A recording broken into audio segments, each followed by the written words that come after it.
ప్రార్థన.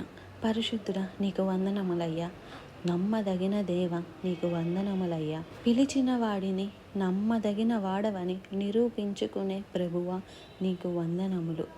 మరో సంవత్సరము నాకు దయా కిరీటముగా ఇచ్చినందుకు నిన్ను స్తుతిస్తున్నాను. ఊపిరి ఉన్నంత వరకు నీ కొరకే జీవించుటకు, నిన్నే మహిమపరచుటకు నీ కృప నాకు దయచేయమని క్రీస్తు నామములో అడుగుచున్నాను తండ్రి. ఆమెన్. దేవునికి స్తోత్రం. మరి చాలాసార్లు హ్యాపీ బర్త్డే గుర్తు చేసుకోకూడదు అంటారు.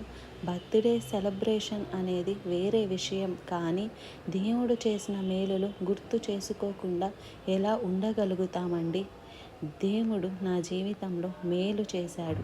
మీలో అనేక సార్లు నేను చెప్పినట్లుగా యిర్మీయా 1వ అధ్యాయం 4వ వచనం ద్వారా యెహోవా నాకు ప్రత్యక్షమై ఇలాగు సెలవిచ్చెను, గర్భమున నేను నిన్ను రూపొంపిక మునుపే నిన్ను ఎరిగితిని, నీవు గర్భము నుండి బయలుపడక మునుపే నేను నిన్ను ప్రతిష్ఠించి తిని, జనములకు ప్రవక్తగా నిన్ను నియమించితిని. యెషయా గ్రంథము 55వ అధ్యాయం 4-5 వచనాలు.